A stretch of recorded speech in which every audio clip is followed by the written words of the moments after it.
Okay, so Extra Chorale is coming up, and you know, choral music is just something else, you know?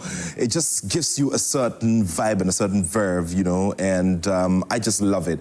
Unfortunately, my college is not in there. We're just allowing everybody a rope so they can go, and very soon, you know, somebody here is laughing in the studio.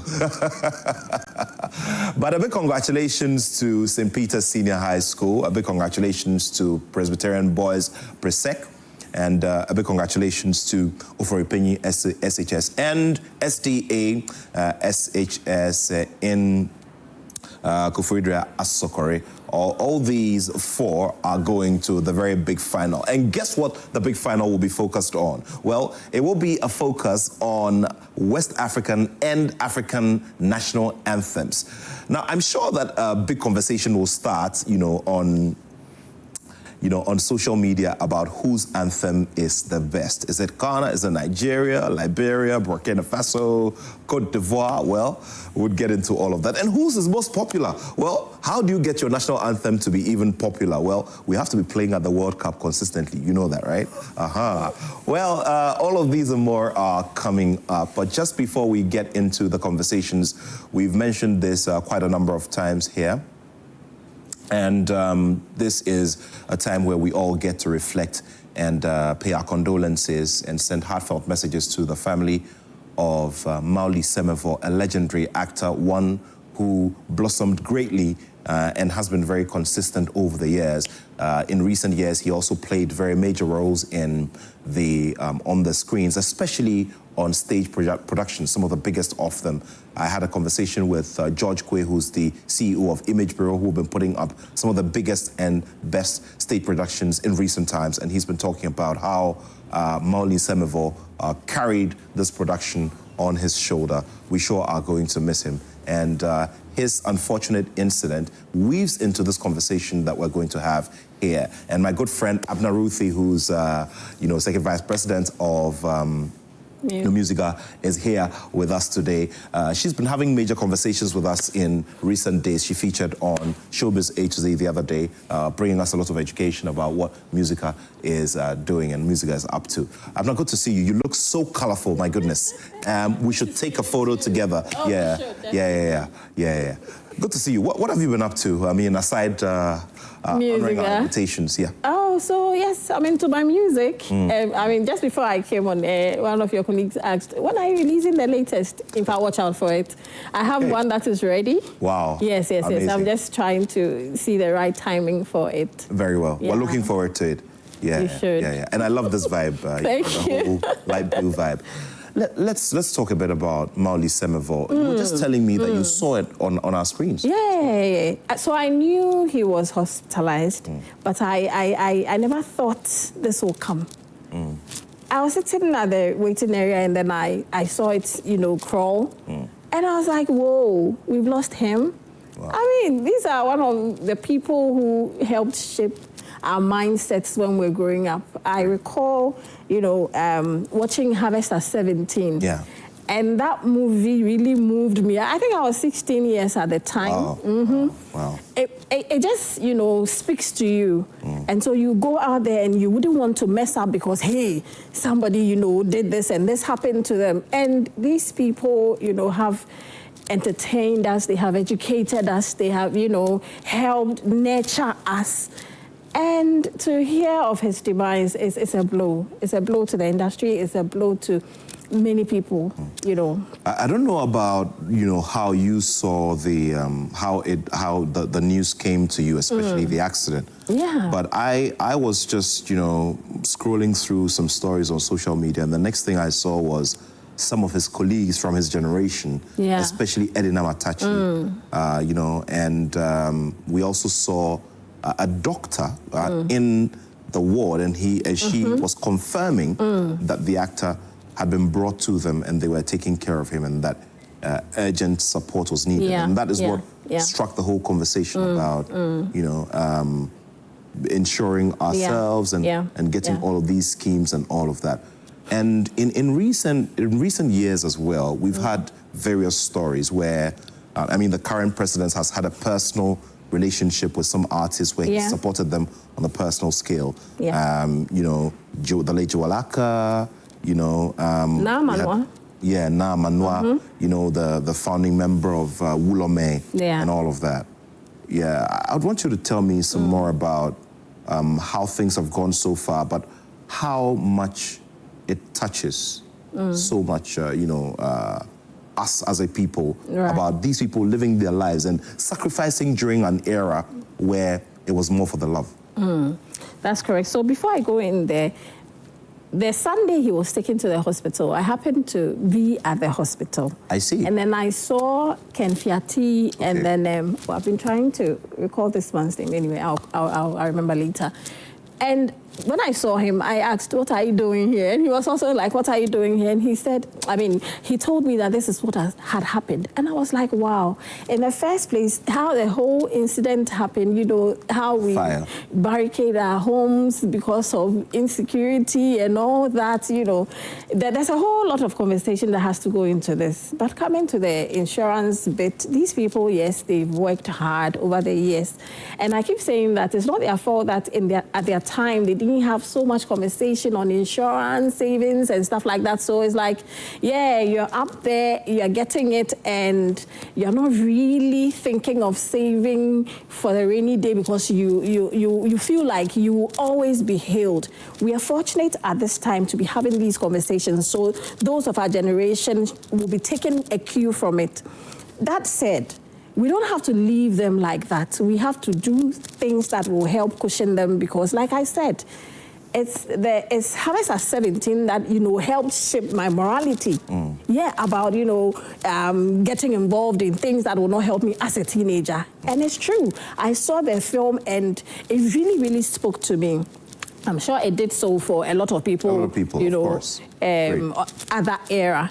And so we at MUSIGA have introduced insurance for all members. But the good thing is we are paying for the aged. Okay. They are not paying for themselves. I mean, when you look at the strength, the numerical strength of MUSIGA now, what percentage would you assign to the aged, your members? How many would you say are within that bracket? I can comfortably say 40%. 40%, yes. I mean, there's a perception that MUSIGA is for the old people, you know, so it's like they are more there, but the youth too are there. So the youth outnumber the aged, but the active ones, I can say 40%, yes. Wow, wow, interesting stuff there. Now, obviously, working this out and making it run is based on premiums and how you're funding it. How are you going about all of this? So, like, we've gotten the opportunity to speak here. Definitely, if I get to any corporate, you know, sector and I tell them this is what is happening, they would listen. So that is, you know, going forward.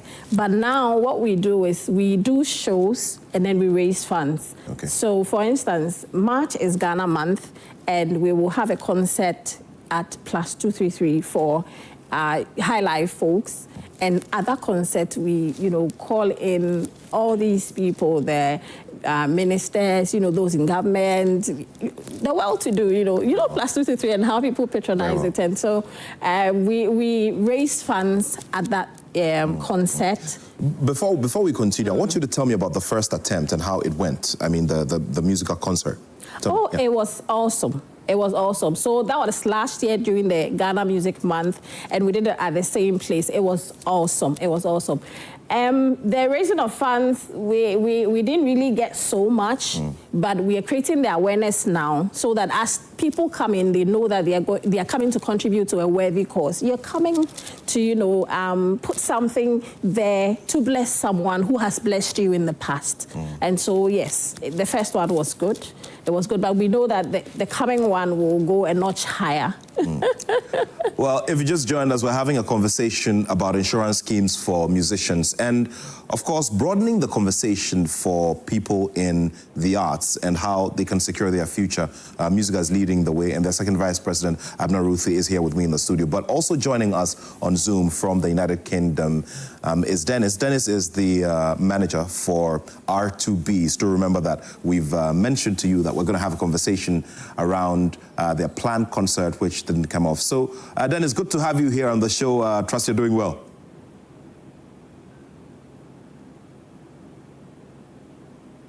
Dennis, can you hear me? Okay, kindly unmute, so kindly unmute for us. Let me make a little correction. This is Dennis of Ghana Music Awards USA. Beg your pardon. Yeah, sorry, sure. That's right. Yeah, sure.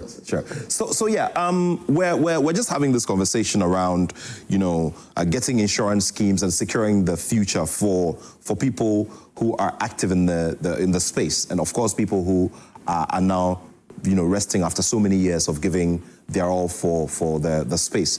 Now, from where you sit, how do you view the current situation regarding the incidents of artists getting into emergency situations and people, they're now having to scramble around and get funds for them to solve their problems? Well, I think it's a good call now. I mean, it has been one of the things I've spoken about for quite a while in the space. Those who know me, I'm one of the advocates of royalties, and I'm one of the people who always champion the fact that today you may be very, very active and you maybe enjoy other things, but you're not going to be like this for the rest of your lives. You understand? So it's quite unfortunate that this happened to Mawuli, Mr. Mawuli, and I think MUSIGA is actually doing a wonderful thing by stepping up to curtail this menace. I call it a menace because I feel Ghana, for once, we are not really enlightened about insurances, right?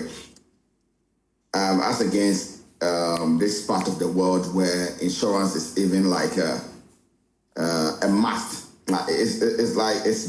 You cannot live in this country and not have insurance. I know there are so many people who don't have insurance in this country, but once you step up, it is just okay, or it's just right for you as a musician to, once you're assigned to a management or whatever it is, they make sure that you are signed up to an insurance company, because they know forever you're not going to be where you are today. Tomorrow is going to be a different ball game together for you. So they make sure they always, all the time, sign you up, not only for insurances, but for other like premiums, So I think MUSIGA is taking a step in the right direction.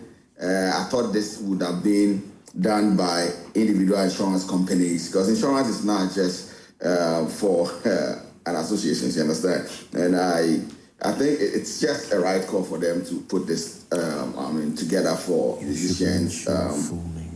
Because even in the States, I don't know of any musical association where you need to sign up for insurance and stuff. But these things are really done by corporate insurance companies and individual insurance companies. All right, but for MUSIGA to step to do this, I must congratulate them for what they are doing. And again, I'm Dennis Waffle, the CEO of Ghana Music Awards USA.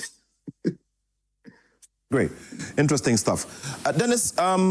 So I'm glad that you've brought this, but you've mentioned a very important element of all of this, which is rules, regulations, laws. Now, as it stands now, I want you to educate all of us, Ruthie. What's the situation with MUSIGA regarding what members should do to remain in good standing? Obviously, there's a contribution regime, but don't you feel it's a good time to now strengthen your rules and your regulations and your laws, so that you have members signing on compulsorily to insurance schemes so it could tie into their membership? Right, so it would have been lovely if we could, make it that compulsory. I mean, it's good for you as a person if you do this. The stage we're in, we're trying to educate them, we're trying to convince them. Like Dennis rightly said, we're not in an environment where insurance is appreciated. Yeah. Everybody is now trying to, come to terms with the fact that I need to secure my future, and insurance is one way to do that. And so it's, the same way, it's the same thing happening at MUSIGA. We are now trying to convince the people. So as it stands, we separate the insurance from our dues. So you pay your dues, and then you are told to add on for the insurance. And that's why we are trying to preach the good news of insurance, so that you see how important it is for you to sign on to it. It will get to that stage where everybody would, admit that, hey, I need to do this, and nobody would even have to coax them to do that. We are not there yet, and so we can't force them. We can't force them. If we are able to, put some laws to it in times to come, then yes, it will happen. But for now, we're trying to convince our people that this is a good cause. This is something good for you as an individual, so you need to do it for yourself. And I have a personal testimony on insurance. I started doing insurance some years back. I was doing a life insurance for somebody in my life. And at a point, the person exited. I had even truncated it for some years, but because I had done it for a number of years, when I went back to, claim what I had done over those years, I got something, which was quite huge. And it helped me, it cushioned me. And so it is not something that we should just gloss over. We should think, just close your eyes and pretend as if you are putting it away and you don't care. It will speak for you in some time to come. It's difficult when you are putting money away, yes, but it's good when the time comes and you benefit from what you put away. So let's think of the good rather than what we face in the now, because definitely insurance will help. All right, so joining the conversation as well is super sound engineer and beat maker, Ball J. I just love, in a Ball J beat. Hey, Ball J, good to have you here on the show. How are you doing? Good morning. I hope everybody's good out there. Yeah, we're great. Good to see you. Look, one of the things that struck me because of the conversation we're having is on a regular day, loads and loads of artists walk into your space, into your studio, so you could use your mastermind to put rhythm, beats, and everything together to make their songs the hits that they require them to be. Do your conversations ever hover on hedging, insurance, ensuring the future, and all of that? Do these conversations ever come up when you're working around getting the music together? Yes, it has, and that is off late. But way back from 2007, 8, 9, 10, it wasn't more of that. Due to all these Instagram and streaming and Spotify and curators, it has been a conversation now. And we have been tackling people trying to get their musical cards, getting on SMRO and all that, because now it's all about your money you make on music online and streams. It's not like before. So it's a lately kind of conversation having in studios, especially with artists that don't have the information. Interesting stuff. Now, I would want you to educate everybody a little bit of, about the kinds of systems that are available out there, which helps to secure our musicians, secure their craft, and get the maximum from, from the kind of music that they produce and their intellectual property. Yeah, most of the artists are now acquainted with all this information. So what I tell them is to just get your musical card first, even though we have issues on the system with MUSIGA. Secondly, make sure you register your music with Ghana Music, and also you get onto international like PRS or SMRO. So these informations are the basic informations. When you have it, you are covered. But no matter how good you are as an artist, I keep telling them, listen, your music could be as good as ever, but if you don't have the right to your own music or your masters, these are the basic things. And still we have artists that are fallen short to understand this. So I make sure it's always a mandate that I put it on my part of my programming when I'm producing an artist. So these are the basic information, making sure you get on the right platforms of putting your music, either on DistroKid, TuneCore or whatever, and getting yourself on PRS or SMRO or Gamro itself or MUSIGA. These are the basic things I make sure I implement in the minds of the upcoming artists. Are there any experiences or any stories that have hit you along these lines where, you know, artists have gotten into, you know, very unfortunate situations due to the lack of funds, which you always remember, based on which you are always convinced to get these guys to come on board? Like, you mean like problems that I faced? Yeah, no, they could be personal, they could be others that you've come across, other, you know, stories of others that you've come across, yeah. Yeah, it always happens. It always happens. Yeah, but I can't mention names because it's more, of course, personal with the artists. It can really mess up their careers. We have artists that really went down the drain with people making money out of their streams just because of information. You understand? And it has so much benevolence in the game, and they get nothing out of it. You know, the proceeds are like zero. So it's all about just educating yourself and knowing all these basic things to keep your music safe in a copyright. Great stuff. But it happens all the time. We have instances like that. Also, okay. Yeah. Sure. Dennis, you were adding something to it. Go ahead. Yeah. So also, I think the mindset of the Ghanaian musician is quite different when approaching the music-based part, the business part of music. You understand? You see more people just wanting the fame. You understand? They just want the fame. They just want to, you know, get their music out there, so they don't follow the due processes. So there are processes to everything. Right?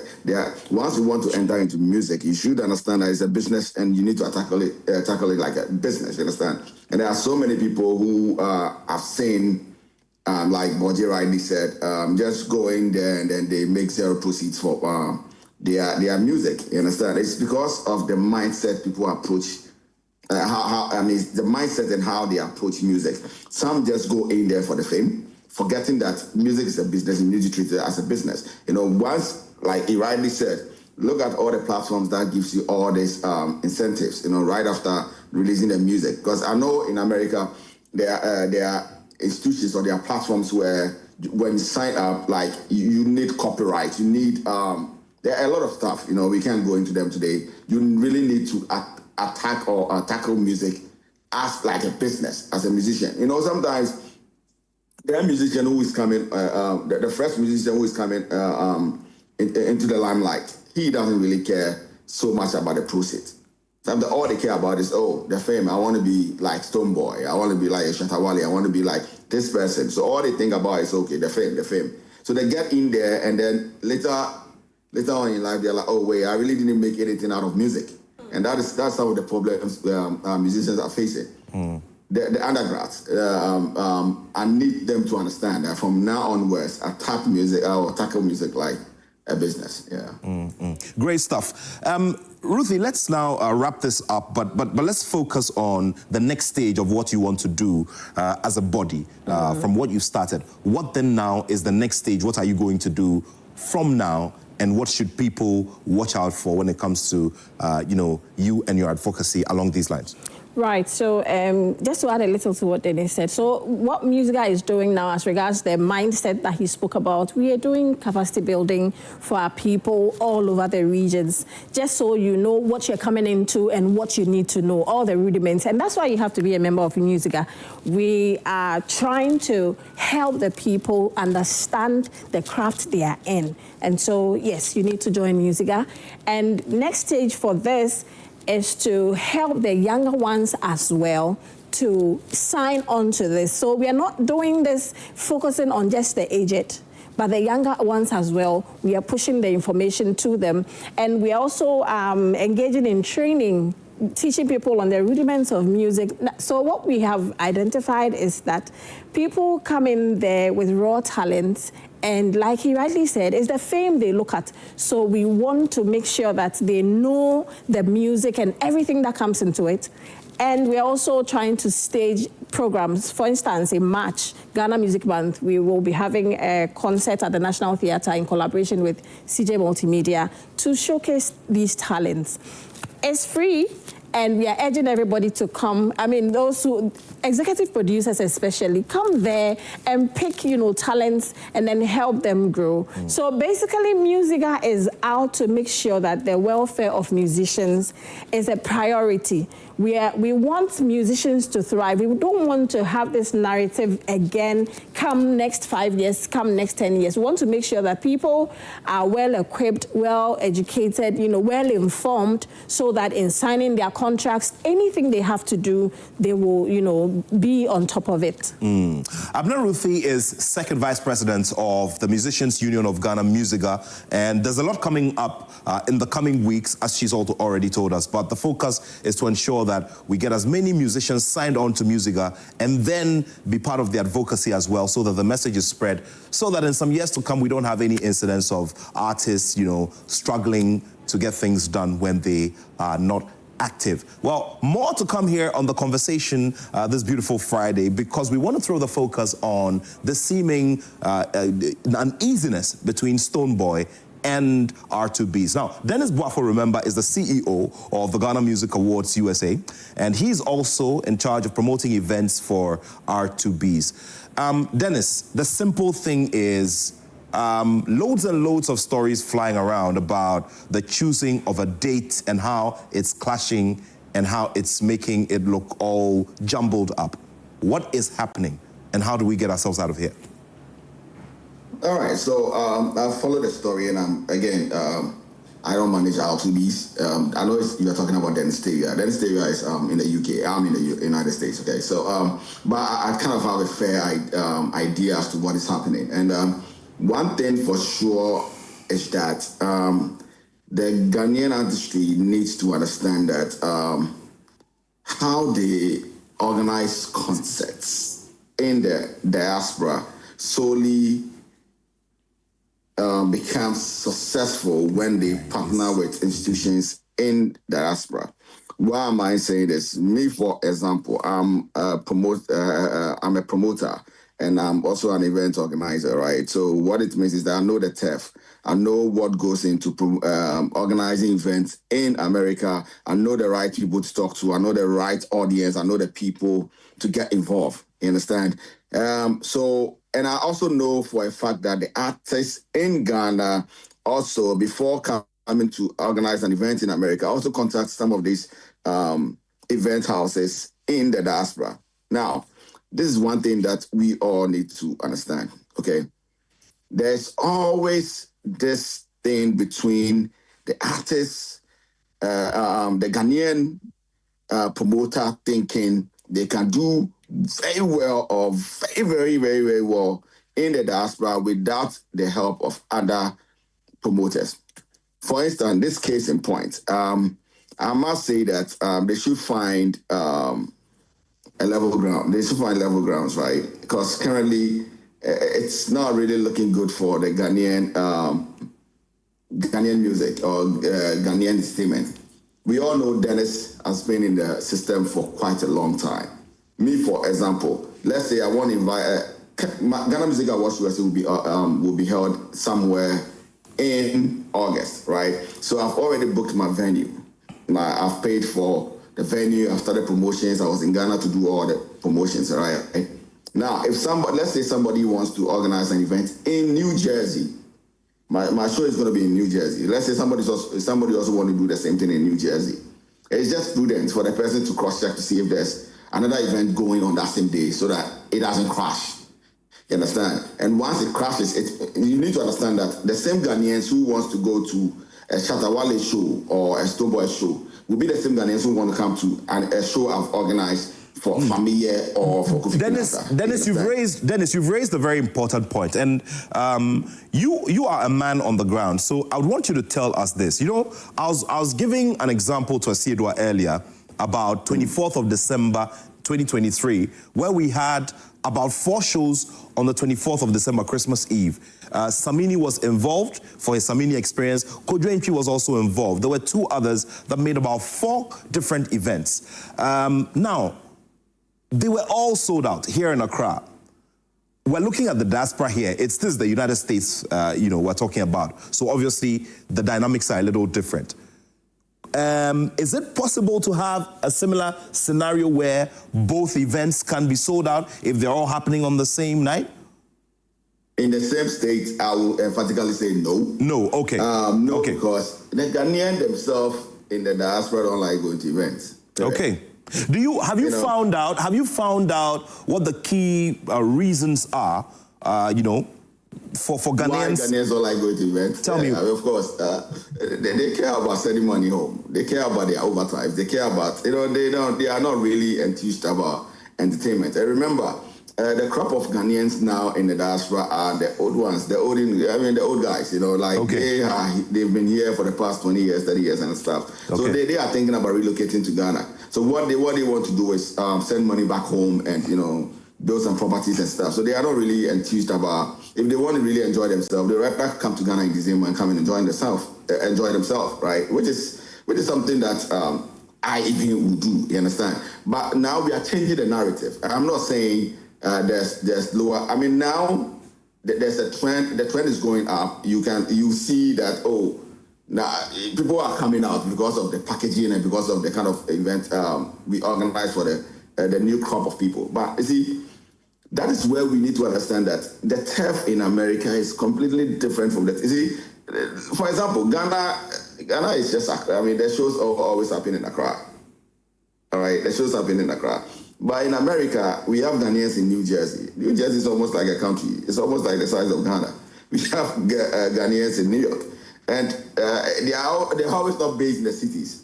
Like in New York, for instance, you say people are, we have a lot of Ghanaians in the Bronx. So when you put a show together in the Bronx, you get a lot of people coming out. But see, remember that there are Ghanaians also in Virginia. There are Ghanaians also. So if you want to organize a show, you don't necessarily have to be in the same state to organize your show. So let's take London, for example. London is small. The reason why they are having this problem is because London is very small.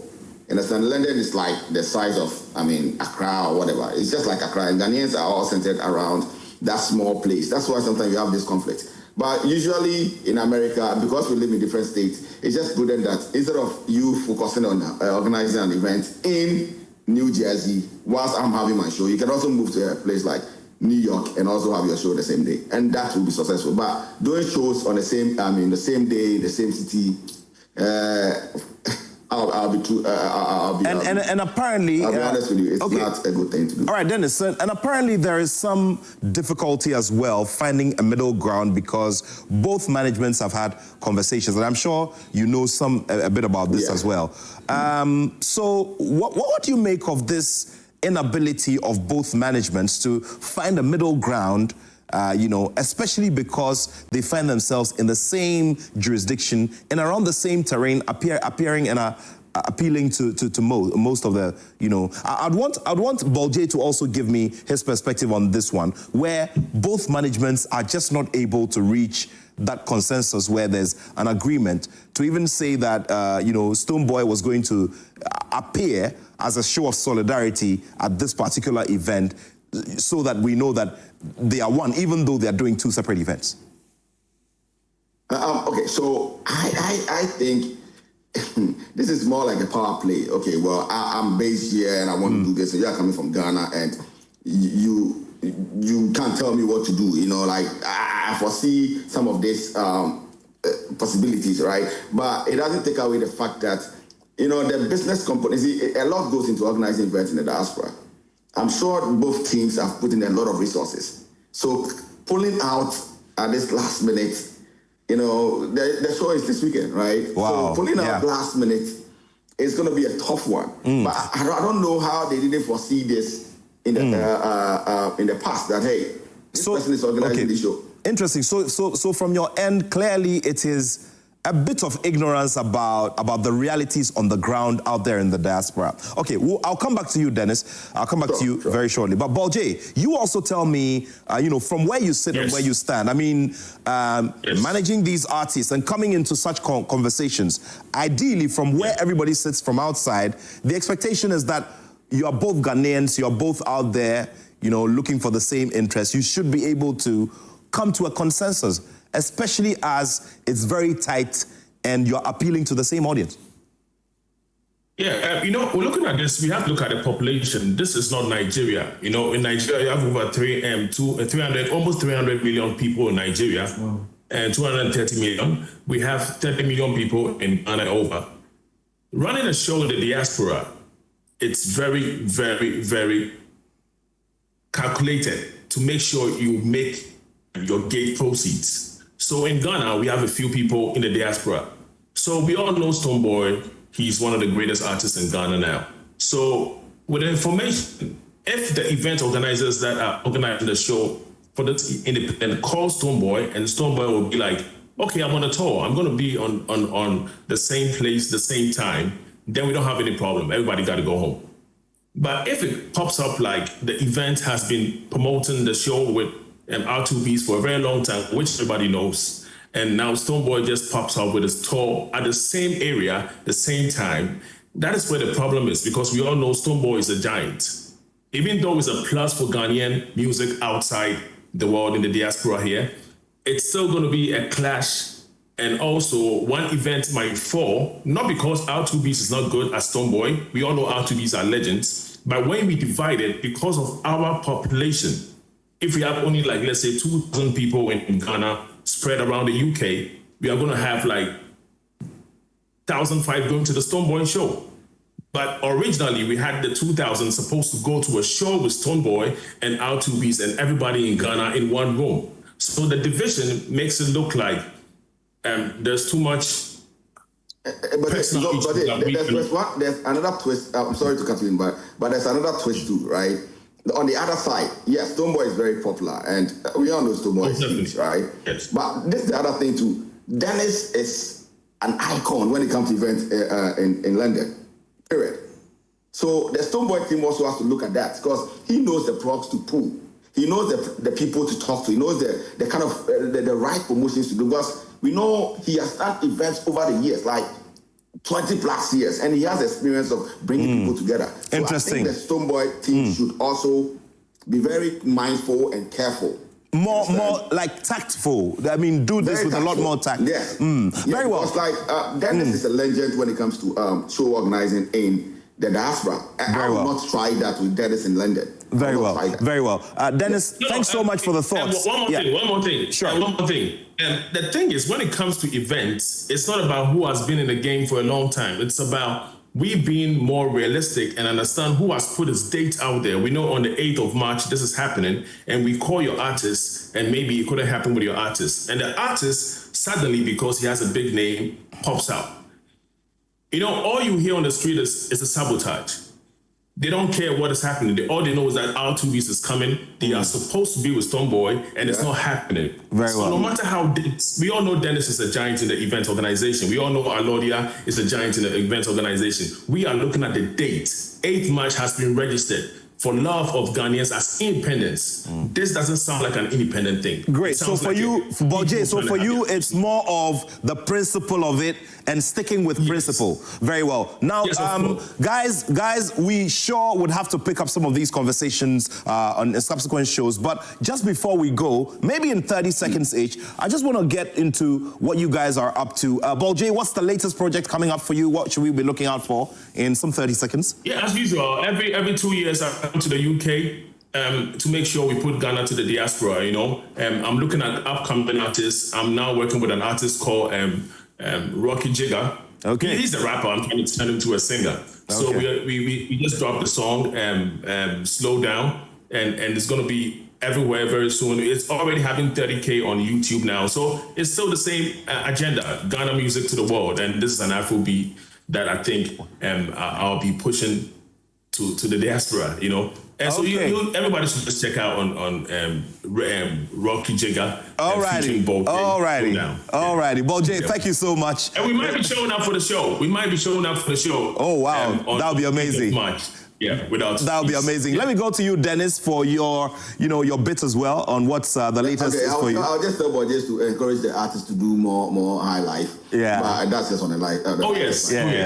Yes. So, and so we've called for nominations, and or if you've released work between the 1st of January to the 31st of December last year, 2024, it's time for you to apply for your nominations. Go on our website, www.gmausa.com/nominations.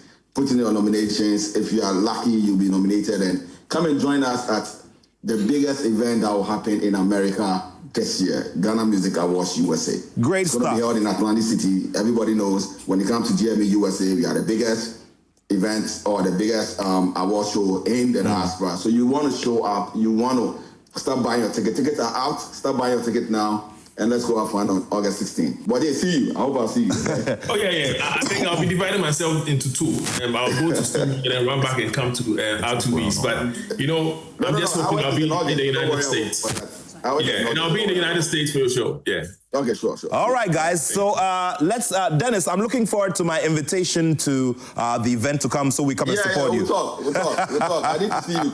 I need to see you that day. Sure. All right. All righty, Dennis, thank you so much. Ball J, thank you so much. Dennis Boafo is the CEO of Ghana Music Awards USA, and Ball J is one of the most consistent sound engineers and beat makers we have in the system and in the diaspora as well.